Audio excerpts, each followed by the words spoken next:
Hello everyone, welcome to this session. आप सबका बहुत बहुत स्वागत है। हमारी ये यूपीएससी सीसेट के लिए खास सीरीज चल रही है जिसमें हम लगभग हर टॉपिक को कवर करते हुए चल रहे हैं। तो मैथ्स में अभी हम जो टॉपिक डिस्कस कर रहे हैं वो है प्रोबेबिलिटी। ठीक है, तो प्रोबेबिलिटी में आज पार्ट नंबर 2 डिस्कस करेंगे जिसमें हम बॉल वाला कंसेप्ट डिस्कस करेंगे कि जब भी बॉल से रिलेटेड सवाल आपसे पूछेगा तो उनको किस तरीके से आपको सोल्व करना है। ठीक है, तो वीडियो को एंड तक देखिएगा, चीजें समझ में भी आएंगी और यहाँ से एग्जाम में भी क्वेश्चन देखने को मिलता है। अगर आप हमारे चैनल पे नए हैं तो आप हमारा चैनल सब्सक्राइब कर लें, नोटिफिकेशन वाला बटन ऑन कर लें, क्योंकि यहाँ पे आपको बहुत सारी हेल्प मिलेगी रिगार्डिंग यूपीएससी सीसेट एग्जामिनेशन। और ऐसी वीडियो जो कंटेंट वीडियो होंगी, स्ट्रेटेजी वीडियो होंगी, वो आपकी जो सीसेट की जर्नी है उसको आसान बना सकती है। तो इस चैनल को सब्सक्राइब जरूर करिएगा। शुरू करने से पहले एक और बहुत खूबसूरत सी इंफॉर्मेशन हमेशा की तरह आप लोगों के साथ शेयर करूंगा regarding this comprehensive guide book. इस गाइड बुक में आपको हर वो इंफॉर्मेशन मिलती है जो सीसेट की जर्नी को आसान बना सकती है। जैसे कि आपके एग्जाम का पैटर्न क्या है, क्या कंपोनेंट कौन से पूछे जाते हैं, क्या उन कंपोनेंट का सिलेबस है, उनमें कौन से टॉपिक इंपॉर्टेंट है, कैसे उन्हें प्रिपेयर करना है, एक कंप्लीट स्ट्रेटेजी मिलेगी और साथ में आपको कौन से सोर्सेज फॉलो करने चाहिए वो भी इस गाइड बुक में दिया गया है। तो इस गाइड बुक को डाउनलोड करने के लिए इसी वीडियो के डिस्क्रिप्शन में जाकर के आपको लिंक मिलेगा, इसे जरूर डाउनलोड करिएगा। शुरू करते हैं। तो क्वेश्चंस, अगर आपने प्रोबेबिलिटी का पार्ट 1 नहीं देखा है तो पहले जाकर के उस पार्ट को जरूर देखिएगा, क्योंकि यहाँ पे जो कंसेप्ट यूज होगा प्रोबेबिलिटी का बेसिक कंसेप्ट वो हम डिस्कस कर चुके हैं। ठीक है, तो आज सिर्फ डायरेक्ट क्वेश्चन आंसर होंगे। तो अगर आपने बेसिक नहीं पढ़ा तो प्रोबेबिलिटी पार्ट 1 जरूर देखें, ये पार्ट 2 है। ठीक है, चलो देखो क्वेश्चन कैसे पूछेगा बॉल से related. 1 ball is drawn from a bag containing 6 white ball and 7 green ball. तो find the probability that ball is white in colour. तो क्या है, एक बैग के अंदर कुछ बॉल हैं जिसमें 6 जो हैं वो व्हाइट बॉल हैं और जो 7 हैं वो ग्रीन बॉल्स हैं। ठीक है, तो वो कह रहा है कि एक बॉल अगर ड्रॉ करें तो उस बॉल की प्रोबेबिलिटी क्या होगी if the ball is white in colour. तो अगर व्हाइट होगी तो वो व्हाइट में से ही निकलेगी ना, तो दैट मीन्स आपको इन 6 में से कोई भी एक बॉल हो सकती है।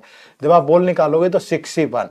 लेकिन ये देखो हमने पढ़ा था पिछली वीडियो में कि probability of any experiment that is equal to number of possible event divide by number of favourable event divide by number of sample space. तो फेवरेबल इवेंट क्या है यहाँ पे कि उसे व्हाइट बॉल चाहिए, किस में से, व्हाइट में से ही निकलेगी व्हाइट। तो टोटल व्हाइट बॉल 6 है, तो 6 में से कोई भी एक बॉल होगी। और इसके अलावा जो सैंपल स्पेस बनेगा वो क्या बनेगा, टोटल सैंपल स्पेस क्या होता है, set of all possible outcome. कि तो कोई भी बोल सकती है ना, तो टोटल बॉल कितनी है, 7 + 6 13। तो सैंपल स्पेस क्या बनेगा, 13 में से कोई भी एक होगी, है ना। तो आपका यहाँ पे 61 क्या होता है, 6 ही होता है, क्योंकि 6 को 1 टर्म तक खोलोगे। मैंने ये फॉर्मूला भी आपको बताया हुआ है कि NCR that is equal to होता है n factorial divide by r factorial into n minus r factorial. ये कॉम्बिनेशन में हमने पढ़ा था। जैसे हमें इसको सोल्व करना है 61 को, तो 6 को सिर्फ 1 टर्म तक खोल दो और डिवाइड बाय इतना फैक्टोरियल, यहाँ 1 ही है, 1 फैक्टोरियल का मतलब 1 ही होगा। और नीचे अगर आप देखोगे तो 13C1 का मतलब 13। तो जो राइट आंसर होगा यहाँ वो क्या होगा, 6/13। बात समझे कि नहीं, राइट आंसर क्या होगा, 6/13। तो आराम से इस क्वेश्चन को आप सोल्व कर सकते हो। ठीक है, थोड़ी पेशेंस बना के रखा करो। सर आप 2 मिनट के लिए बोर्ड से उधर हट जाया करो, हम क्वेश्चन स्क्रीनशॉट ले लें, हम पढ़ लें, तो क्या हो गया यार। अब मैं कैसे 2 मिनट इधर खड़ा होकर तुमसे कैसे बात करूंगा जब मैं कैमरे के सामने ही नहीं आऊंगा है ना। ऐसी बचकानी बातें मत किया करो। अगर मैं कैमरे के सामने ही रहूंगा मुझे सुनोगे कैसे आप, मैं कैसे बात करूंगा आपसे, है ना। मैं इधर उधर तो टहलता हूं ना, तो आप ये सोचोगे आप देख सकते हो उसको आराम से, है ना। थोड़ा ठंडे रहा करो, जीवन में बहुत काम आएंगी ये बातें, आप ध्यान रखना। जिस आदमी में पेशेंस होती है बेशुमार, ठीक है, जिसमें हमारे यहाँ कहते हैं ना, जिसमें जो आदमी ठंडा है ना वो सब कुछ हासिल कर लेता है। ठीक है, चलो अगला सवाल। ए bag contains 5 white 6 red and 4 blue ball. एक बैग के अंदर कितनी व्हाइट बॉल है, 5, 6 रेड है और 4 ब्लू बॉल्स है। 3 balls are drawn at random from the bag। कितनी, 3 बॉल रेंडमली ड्रॉ की गई। The probability that all of them are red is, कि सारी की सारी अगर रेड हो तो उनकी प्रोबेबिलिटी क्या होगी। देखो बच्चे, टोटल रेड बॉल हमारे पास कितनी है, 6। तो 6 में से ही आएंगी 3 बॉल, क्योंकि 3 ड्रॉ हो रही है, तो 6 C 3। और डिवाइड बाय टोटल, ये कितनी है 5 और ये कितनी है 6, 5 और 6 11 और ये कितनी 4, तो 11 और 4 15, तो ये हो गया 15C3। ठीक है, तो 6 में से 3 और फिर टोटल 15 में से 3, तो 63 डिवाइड बाय 15C3। तो 63 का मतलब क्या होगा, 6 को 3 टर्म्स तक खोल दो, 6 इंटू 5 इंटू 4 और डिवाइड बाय 3 फैक्टोरियल, 3 इंटू 2 और नीचे क्या होगा, 15 को 3 टर्म्स तक खोल दो, 15 इंटू 14 इंटू 13 और डिवाइड बाय 3 फैक्टोरियल, 3 इंटू 2। तो ये तो ऊपर जाके उल्टा हो जाएगा ना, तो ये और ये तो कैंसिल हो जाएंगे, आपके पास बचेगा क्या, 6 इंटू 5 इंटू 4 और डिवाइड बाय कितना, 15 इंटू 14 इंटू 13, है ना। तो अब आप इसको सिंप्लीफाई करोगे तो ये 5 से गया 3, ठीक है, ये 3 से गया 2, फिर ये 2 से जाएगा 7, तो ऊपर बच गया हमारे पास 4 और नीचे बच गया 91। तो यहाँ पे जो राइट आंसर होगा वो 4/91 होगा। क्लियर है, कितना हो जाएगा 4/91। तो इस तरीके से आपको इन चीजों को सोल्व करना है। बात समझ पाए, थोड़ा आरामदायक तरीके से सोच समझ के चीजों को लगाएं यहाँ पे। ठीक है जी, चलिए नेक्स्ट देखो, question number 3। 2 balls are drawn from a bag containing 4 red ball and 5 green ball. Find the probability that both are different in color. ठीक है, कितनी रेड बॉल हैं 4, ग्रीन कितनी है 5, तो वो कह रहे हैं कि दोनों की दोनों जो हैं वो बोथ आर डिफरेंट हैं कलर में। ठीक है, दोनों डिफरेंट हैं, अगर दोनों डिफरेंट होंगी तो दैट मीन्स ये हुआ कि एक बॉल रेड होगी एंड एक बॉल आपकी ग्रीन होगी। ठीक है, तो जो रेड बॉल निकलेगी वो रेड में से ही निकलेगी, तो 4C1, और मैंने आपको बताया था कॉम्बिनेशन में एंड जहां भी आए तो वहां आपको प्रोडक्ट का साइन लेना है और जहां भी हो तो वहां प्लस का साइन लेना है ना। तो 4C1, ग्रीन कितनी है 5, तो 5C1, है ना।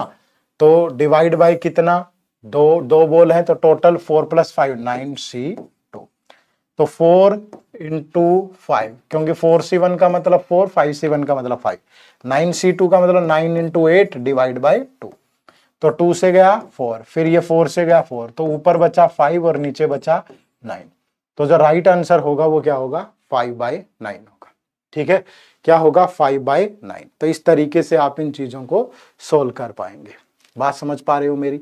चलो अगले सवाल की तरफ बढ़ लें। नेक्स्ट क्वेश्चन देखिएगा, question number 4। A bag contains 6 white and 4 red ball. एक बैग के अंदर 6 व्हाइट बॉल हैं और 4 रेड बॉल्स हैं। ठीक है, 3 balls are drawn at random, 3 ball जो है वो रैंडमली ड्रॉ की गई। What is probability that 1 ball is red and the other 2 are white. एक रेड होनी चाहिए, अदर 2 व्हाइट, तो रेड कितनी है हमारे पास, रेड है 4, तो 4 में से एक होगी, एंड का मतलब प्रोडक्ट, अदर 2 आर व्हाइट, तो व्हाइट कितनी है 6, तो 6C2 और डिवाइड बाय टोटल 10C3, क्योंकि टोटल 3 बॉल ड्रॉ हो रही है। ठीक है, और टोटल बॉल है 6 और 4 10, तो 4C1 का मतलब 4, 6C2 का मतलब 6 इंटू 5 डिवाइड बाय 2, और डिनोमिनेटर में क्या होगा 10C3 का मतलब 10 को 3 टर्म्स तक खोल लो, 10 9 8 और 3 का मतलब 3 इंटू 2। ठीक है, तो अगर आप यहां से देखेंगे ये 2 से तो 2 कैंसिल हो गया भाई, अगर यहां से देखें तो 3 से हो गया 3 और ये 2 से हो गया 4। ठीक है, अब और देखो ये 10 इंटू 3 30 और ये 6 इंटू 5 30, ये 2 से गया 1 और ये 4 से गया 2 से गया 2। ठीक है, तो मेरे पास ऊपर क्या बचा 1 और नीचे क्या बचा 2, तो क्या होगी प्रोबेबिलिटी 1/2। ठीक है, 3 बॉल ड्रॉ करनी है तो वो प्रोबेबिलिटी क्या हो सकती है 1/2। कहीं गड़बड़ तो नहीं किया ना, तो 6 4 6C2 का मतलब 6 इंटू 5 डिवाइड बाय 2, 10C3 का मतलब 10 9 8 डिवाइड बाय 3 इंटू 2, तो ये 3 से गया 3। ठीक है भाई, और ये 2 से गया 4, है ना, इतना आ गया था यहाँ, 2 से गया 4 3 और ये 2 से गया 2, ये 6 इंटू 5 30, 10 इंटू 3 30, तो ये 2 से गया 1 और 2, तो आंसर 1/2 ही होगा आपका यहाँ पे। ठीक है, चलो नेक्स्ट देखो, question number 5। A bag contains 2 red 3 green and 2 blue balls. एक बैग के अंदर 2 रेड है, 3 ग्रीन है और 2 ब्लू बॉल्स हैं। 2 balls are drawn at random, 2 balls randomly draw की गई। What is the probability that none of the balls drawn is blue. कोई भी बॉल ब्लू नहीं होनी चाहिए, none of the balls drawn is blue. तो क्या हो सकता है, अगर ब्लू नहीं है तो वो क्या हो सकती है, या तो रेड हो सकती है या ग्रीन हो सकती है, समझ रहे हो ना। तो या तो क्या हो सकता है, या तो दोनों की दोनों रेड हो सकती हैं, ठीक है, या क्या हो सकता है कि दोनों की दोनों ग्रीन हो सकती है, ठीक है, या एक पॉसिबिलिटी और है कि एक उनमें से रेड हो जाए और एंड एक जो है वो ग्रीन हो जाए, ठीक है। ये पॉसिबिलिटी तो हो सकती है ना, 2 रेड 2 ग्रीन, या फिर एक रेड और एक ग्रीन हो जाए, है ना। तो ऐसी चीजों पे आपको चलना है।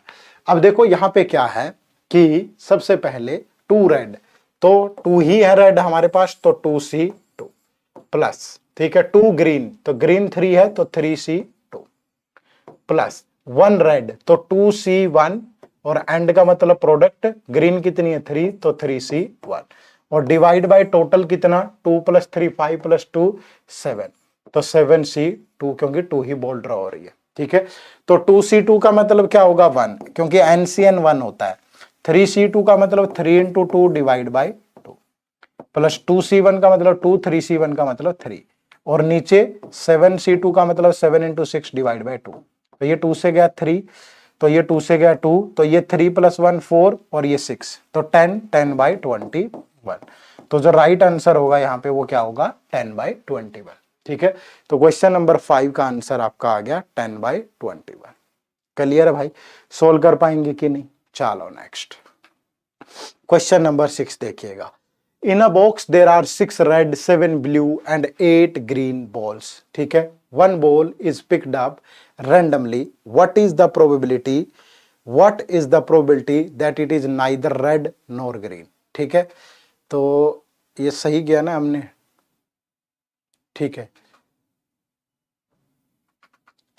देखो, in a box there are 6 red 7 blue and 8 green balls, 6 red हैं और 7 ब्लू हैं और 8 ग्रीन बॉल हैं। 1 ball is picked up randomly. What is the probability that it is neither red nor green? तो ना तो रेड है ना ग्रीन है, तो फिर क्या होगी पॉसिबिलिटी, ब्लू ही होगी भाई। तो ब्लू कितनी है मेरे पास 7, तो क्या हो गया 7C1, और डिवाइड बाय टोटल बॉल कितनी है 6 + 7 13 + 8 21, तो 21C1, तो ऊपर आएगा 7 नीचे 21, तो क्या हो गया कैंसिल होके 1/3। तो बहुत आसान सवाल था, मतलब कई बार क्या है कि हम सोचते रहते हैं पता नहीं क्या होगा इसके अंदर, तो और चीजें इतनी आसान निकल आती है ना, ठीक है। चलो नेक्स्ट, ये देखो क्या कह रहा है कि a box contain 4 blue balls 5 green balls 6 white balls, ठीक है। A ball drawn at random from the box, what is the probability that the ball drawn is either blue or green, या तो ब्लू है या green है। तो blue कितनी है मेरे पास 4 है, तो 4 में से कोई भी एक हो सकती है, और का मतलब है प्लस, ठीक है, या ग्रीन है, ग्रीन कितनी है मेरे पास 5, तो 5 में से कोई एक हो सकती है, और डिवाइड बाय टोटल ये 4 ये 5 9 + 6 15, तो 15C1, तो ऊपर क्या होगा 4 + 5 नीचे होगा 15, तो 9/15, तो ये 3 से गया तो बच गया 3/5, तो जो राइट आंसर होगा वो क्या होगा 3/5 होगा, ठीक है। तो यहां तो सोचने वाली ज्यादा बात ही नहीं थी किसी भी उसमें, ठीक है। चलो नेक्स्ट, ये देखो भाई, पढ़ो बड़े ध्यान से क्वेश्चन को पहले। एन बॉक्स कंटेन्स 6 रेड, ठीक है, 6 रेड है, 4 ब्लू है एंड 2 ग्रीन बॉल्स हैं, ठीक है। 3 balls are picked at random, find the probability that all the 3 balls are of same colour. तो वो कह रहा है कि तीनों की तीनों बॉल सेम कलर की होनी चाहिए। तो अब देखो क्या प्रोबेबिलिटी बनेगी, पॉसिबिलिटी पहले क्या है कि या तो तीनों की तीनों बॉल रेड हो सकती हैं, ठीक है, या तीनों की तीनों बॉल ब्लू हो सकती हैं, ठीक है, या तीनों की तीनों बॉल ग्रीन हो सकती हैं भाई। लेकिन उसने सेम कलर की बोला था ना, ठीक है, तो इसलिए तीनों की तीनों सेम कलर की होंगी, बट ये वाला ऑप्शन खत्म हो गया यहां से। क्यों? क्योंकि ग्रीन बॉल मेरे पास है ही 2, ग्रीन बॉल मेरे पास है ही 2, तो फिर 3 कैसे निकल सकती है 2 में से, जादू थोड़ा होगा, है ना, है ही 2 तो 3 कैसे निकलेंगी, तो ये ऑप्शन खत्म।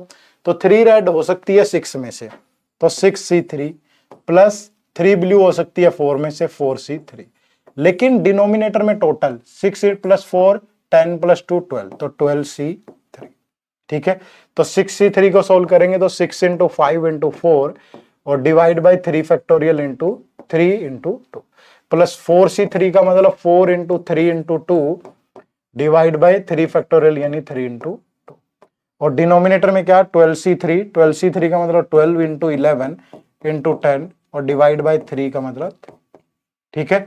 तो 3 दूनी 6, ये 3 और 2 से कैंसिल हो गया, तो ये 5 का 20 और 4 24, ऊपर बचा 24, नीचे 3 2 जा 6 6 2 जा 12, ठीक है। तो 2 इंटू 11 इंटू 10 ये बचेगा, तो 2 से गया 12, फिर 2 से गया 6, 2 से गया 5, तो ऊपर बचा 6 और नीचे 55। तो राइट आंसर क्या होगा 6/55। तो जो आंसर दिया गया है यहाँ वो ऑप्शन डी के अंदर दिया गया है, ठीक है। तो ऑप्शन डी आपके सवाल का बिल्कुल सही जवाब होगा यहाँ पे। बात समझे कि नहीं? चलो नेक्स्ट क्वेश्चन देखो, question number 9। There is 5 pink and 4 white balls in a bag. कितनी है भाई? 5 पिंक है और 4 जो है वो व्हाइट बॉल है किसी बैग के अंदर। 3 balls choose randomly. What is the probability of at least 1 ball is pink and at most 2 are white? कि कम से कम एक बॉल तो पिंक होनी चाहिए और 2 बॉल व्हाइट होनी चाहिए। देखो कितनी बॉल चूज कर रहे हैं 3, ठीक है। तो एटलीस्ट वाले से उठा लें, मैं प्रोबेबिलिटी देखता हूं, मैक्सिमम पॉसिबिलिटी पहले कि ये पिंक बॉल है और ये व्हाइट बॉल है। तो क्या पॉसिबिलिटी हो सकता है कि एक भी पिंक बॉल ना हो, तीनों व्हाइट हो? ये पॉसिबिलिटी हो सकती है। एक पिंक बॉल हो, 2 व्हाइट हो, या 2 पिंक बॉल हो, एक व्हाइट हो, या तीनों पिंक बॉल हो, 0 व्हाइट हो। जब हम 3 बॉल चूज करेंगे तो यही पॉसिबिलिटी बन सकती है ना कि पिंक एक भी ना लो, व्हाइट ले लो तीनों, या एक पिंक ले लो 2 व्हाइट, या 2 पिंक 1 व्हाइट, या तीनों पिंक 0 व्हाइट, यही होगा। बट अब कंडीशन देखो, कंडीशन क्या है कि एटलीस्ट जो है वो 1 बॉल पिंक होनी चाहिए। तो यहां तो एक भी बॉल पिंक नहीं है, यहां 0 पिंक बॉल है, तो ये वाला केस तो हो गया एलिमिनेट। फिर वो कह रहा है कि एटमोस्ट 2 व्हाइट होनी चाहिए। व्हाइट ज्यादा से ज्यादा 2 हो सकती है, ठीक है। At most 2 are white ball, at least 1 ball is pink, और उसके बाद कह रहा है कि and at most 2 are white ball, ठीक है। तो यही होगा भाई। तो एटमोस्ट 2 आर व्हाइट, तो व्हाइट तो 2 ही है, तो 0 पिंक बॉल वाला केस कैंसिल हो गया, ये बच गया, ठीक है। तो मुझे अब प्रोबेबिलिटी यहां से ये निकालनी है। देखो आप एक सिंपल सी एक चीज समझो कि मैं कहूं कि पिंक बॉल 0 आने की प्रोबेबिलिटी ये है, प्लस पिंक बॉल 1 आने की प्रोबेबिलिटी, प्लस पिंक बॉल 2 आने की प्रोबेबिलिटी, प्लस पिंक बॉल 3 आने की प्रोबेबिलिटी। सबकी प्रोबेबिलिटी मिलकर 1 ही होगी, क्योंकि किसी भी एक्सपेरिमेंट की प्रोबेबिलिटी 1 से ज्यादा नहीं होती। आपको पता है ना ये बात। तो यहां भी नहीं होगी कि पिंक बॉल 0 आई, या पिंक बॉल 1 है, या पिंक बॉल 2 है, या पिंक बॉल 3 है, तो सबकी मिला के प्रोबेबिलिटी 1 ही बनेगी। अब मुझे प्रोबेबिलिटी किसकी चाहिए? पिंक बॉल 1 की, 2 की और 3 की। तो अगर मैं यहां से pink ball 1 plus pink ball 2 आने की प्लस पिंक बॉल 3 आने की मुझे प्रोबेबिलिटी चाहिए, तो मैं क्या करूं? 1 में से पिंक बॉल 0 आने की प्रोबेबिलिटी माइनस कर दूं, ठीक है। पिंक बॉल 0 आने की प्रोबेबिलिटी माइनस कर दूं, तो 1 माइनस पिंक बॉल 0 आने की प्रोबेबिलिटी क्या होगी भाई? यहां निकाल लो। पिंक बॉल 0 आने की प्रोबेबिलिटी क्या होगी? जब पिंक 0 होगी तो पिंक बॉल कितनी है टोटल? 5, तो 5 में से कोई भी नहीं होगी। एंड व्हाइट 3 होंगी, तो व्हाइट कितनी है? 4, तो 4c3, और डिवाइड बाय कितना? टोटल 5 + 4 9c3, ठीक है। तो इसको सोल्व करेंगे, 5c0 nc0 1 होता है, 4c3 का मतलब 4 × 3 × 2 और डिवाइड बाय 3 फैक्टोरियल, और नीचे हो जाएगा 9c3 यानी 9 × 8 × 7 डिवाइड बाय 3 फैक्टोरियल। तो ये तो आपस में कैंसिल हो गए, ये 4 2 जा 8, ये गया 3 से गया 3, तो ये आ गई 1/21। तो फिर ये आने की प्रोबेबिलिटी क्या होगी? 1 में से पिंक बॉल 0 आने की प्रोबेबिलिटी माइनस कर दो, तो 1 - 1/21, तो ये हो गया 20/21। तो राइट आंसर जो होगा यहाँ वो 20/21 होगा, जो कि गिवन है ऑप्शन नंबर ए के अंदर, ठीक है। तो ऑप्शन नंबर ए आपके सवाल का बिल्कुल सही जवाब होगा। तो इस तरीके से आपको इस टाइप के सवाल सोल्व करने हैं। तो एक बहुत ही शानदार क्वेश्चन, मैं आपको होमवर्क जरूर दूंगा। मैं पहले ही कह रहा हूं मुकाबले में कठिन है थोड़ा सा, ठीक है। थोड़ा सा जितने हमने अभी पढ़े हैं उनसे थोड़ा सा लेवल ऊपर हो सकता है इस सवाल का, लेकिन अगर तुमने सीख लिया है तो अपना दिमाग लगाओ ना भाई, ठीक है। अपना दिमाग लगाने में क्या परेशानी है। तो इस क्वेश्चन को जरूर सोल्व करिएगा, ठीक है। और इस क्वेश्चन का जो आंसर है वो कमेंट करके जरूर बताइएगा। बहुत ज्यादा मुश्किल भी नहीं है, ठीक है। बस ये बैग में दिक्कत आएगी, तो जब आप बैग सेलेक्ट करोगे तो मैं आपको लिख भी देता हूं कि जैसे 2 बैग हैं, बैग 1, ठीक है, और उसमें रेड बॉल है, फिर दूसरे में बैग 2 और फिर रेड बॉल, ऐसे सेलेक्ट करोगे तो बैग की प्रोबेबिलिटी 1/2 होगी, और बैग 1 में से रेड बॉल की प्रोबेबिलिटी देख लो, प्लस फिर बैग 2 की यहां भी 1/2 होगी। फिर ये इतना हिंट दे दिया है, ठीक है, जानबूझ के दिया है मैंने, लेकिन मैं चाहता हूं कि थोड़ा सा दिमाग आग भी लगाओ, क्योंकि पेपर में तो आपको बैठना है, मुझे बैठना होता तो फिर मैं बैठ जाता, है ना, पर अलाउड नहीं करेगा मुझे यूपीएससी, है कि नहीं। तो आपको बैठना है बच्चे, तो आपको थोड़ा सीखना चाहिए, काम करना चाहिए। तो ये होमवर्क है, कमेंट करके जरूर बताना इस सवाल का जवाब क्या होगा, ठीक है। ऐसे बहुत सारे सवाल सीखने, समझने, प्रैक्टिस करने, हमारी मेंटोरशिप में क्वेरीज को रिजोल्व करना, समझना आप चाहते हैं तो हमारे इस कोर्स से जरूर जुड़िएगा। ये हमारा 100 घंटे का कोर्स है, ठीक है, जिसमें हम आपको हर एक टाइप की वीडियो, जितना भी आपका सिलेबस है वो सारे कंसेप्ट क्लासेस के थ्रू कवर करते हैं। पिछले 10 साल के प्रीवियस ईयर पेपर को हमने उठाया है। इसके साथ टेस्ट सीरीज है जिसमें chapter wise test, full length test, sectional test सब कुछ है। वीकली लाइव आउट सेशंस हैं जिसमें आपकी लाइव रिवीजन क्लास भी रहती है, ठीक है। और ये फैकल्टी आपको इस बैच में पढ़ा रही है, आप फैकल्टीज को भली भांति जानते हैं। मैथ मैंने पढ़ाया है, रीजनिंग मेघना मैम ने पढ़ाई है, इंग्लिश नरवीर सर पढ़ा रहे हैं, तो देर किस बात की है, आइए मिलकर के इस पड़ाव को आराम से पार करते हैं। लेकिन याद रखिएगा, कोर्स का लिंक इसी वीडियो के डिस्क्रिप्शन में है, पहले जाओ, चेक करो, डेमो क्लास लगाओ, क्योंकि सिर्फ कोर्स खरीदने से कभी नहीं होता है। जब तक आप में ये जज्बा नहीं होगा कि हम कर लेंगे, तो मेहनत करके ही चीजें हासिल की जा सकती है, ठीक है। चलो, तो कोर्स का लिंक वीडियो के डिस्क्रिप्शन में है, जाइएगा, कोर्स को जरूर ज्वाइन करिएगा। आप सबका बहुत बहुत शुक्रिया। अगली मुलाकात अगली क्लास में होगी। बाय बाय, टेक केयर, अपना ख्याल रखिए, अपनों का ख्याल रखिए, अपनी जर्नी को बहुत आरामदायक तरीके से पेशेंस के साथ हैंडल करिएगा। कहानियां उन्हीं की बनती हैं जिनकी कहानियों में कुछ कहानियां होती हैं, ठीक है। चलो, तो आने वाले इस पड़ाव में आप सबको बहुत बहुत शुभकामनाएं। आपका पेपर बहुत नजदीक है, बहुत जल्दी मेहनत करिए, ठीक है। चलो, take care, thank you very much, जय हिंद, जय भारत।